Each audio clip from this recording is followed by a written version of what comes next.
Abaji was born in 1907 in the Barnala district of India.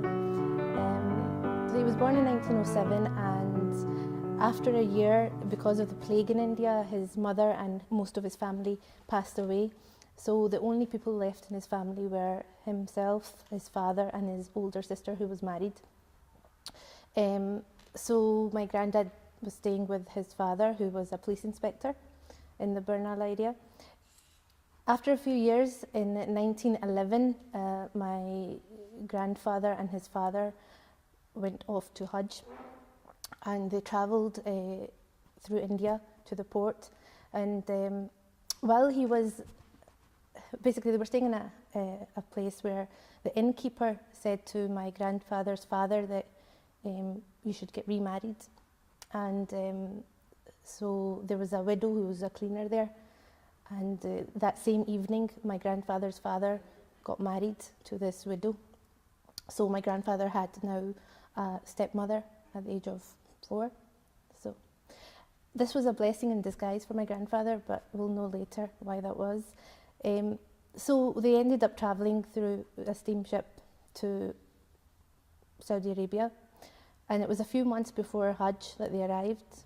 So my grandfather, being a 4-year-old, obviously he was intrigued at where he was and what he did. I mean, this is everything that my grandfather has told us time and time again. Many a times he's told us, so many times we kind of know what he's going to say next.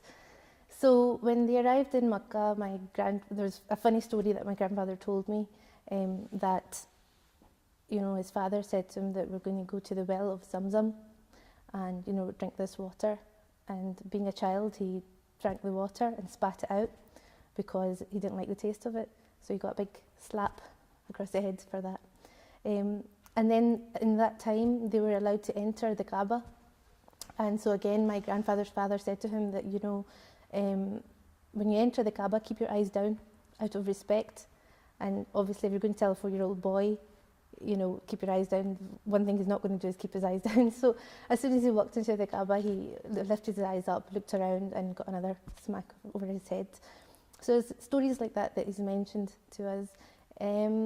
Unfortunately, my grandfather's father passed away just before Hajj. And when I was saying it was a blessing in disguise that my grandfather's father got married, is because now my grandfather was in the hands of his stepmother. So when my grandfather's father passed away, Abaji, being 4-year-old, was with his stepmother. They got back from Hajj, back to India, after a year. Because in those days, apparently, because they didn't manage to do Hajj that year, they stayed in Saudi Arabia for a year, and they did Hajj the following year and then went back to India. After that, the stepmother delivered my grandfather to his sister's house, and that's where he educated and grew up. He grew up and he learnt hosiery, and how to fix machines in the hosiery industry. And in 1928, he got a certificate for that, the completion of it, which I actually have now with me, on me. And for that, he got 20 rupees by the Governor of India as well, because of some achievement that he had done. So with that money, again, he started up, a hosiery company. I think it was called Diamond Hosiery, and went around all over India to fix machines and whatever he was promoting there. Then in 1941, he got married, but in 1941 he joined the army, and at that age he was 34, and he was too old to join the army. So obviously in the documentation they wrote down that he was born in 1917, so that's his date on the passport, 1917 instead of 1907. He joined the army, and after that, obviously time went on, and time for partition. And he mentions times when the first time he heard the radio, how he met Gandhi at the Taj Mahal for just a sweeping visit, but he got that opportunity.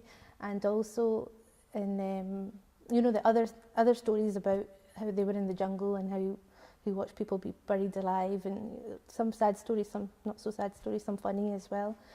And so during the partition, they were walking by foot. They had to go from India to Pakistan.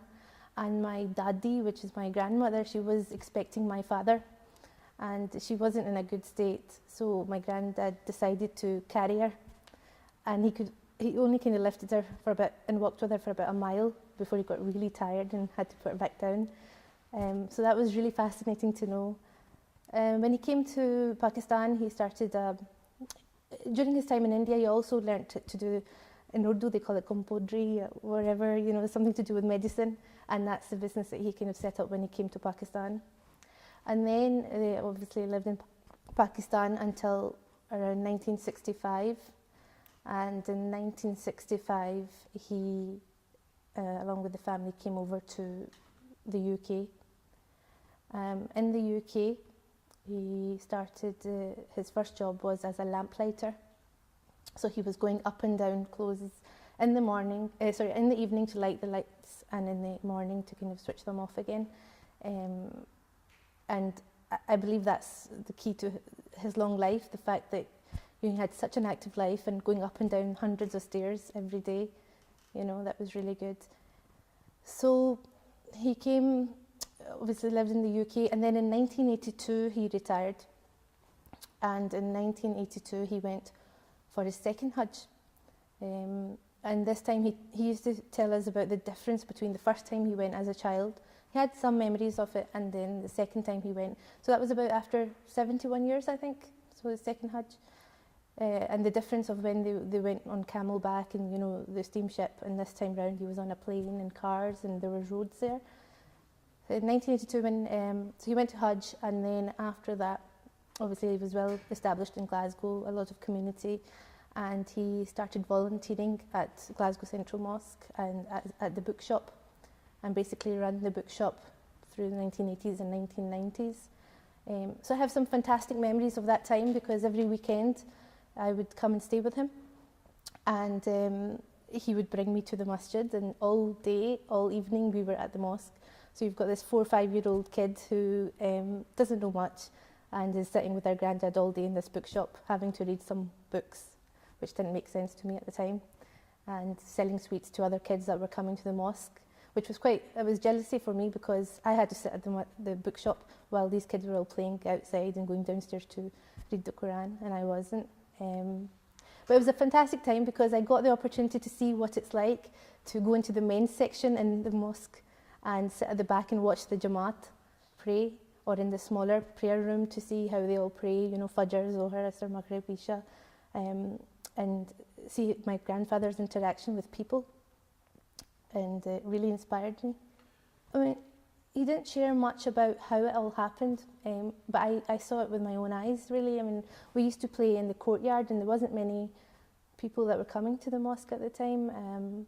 There was rabbits always in the courtyard, and I always remember that for some reason. There was all land, and it was just this courtyard out there that, and it was Mufti Saab and I think Hafiz Shafiq and a couple other Uncle G's, and that's the only few men that were ever at the mosque at the time that I used to see at the weekends.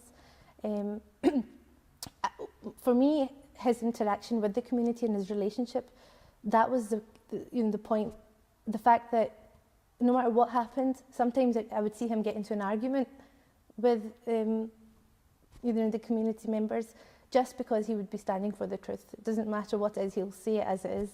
And at that time, I used to be frightened of what's going on, but now I think about it, and it's amazing that he could stand up like that and say, well, no, actually, you're wrong here. This is what's happening. And he was the head of the family. But one thing is, he was the head of the family, but he never wanted to stay with us as a family. He always wanted to stay independent.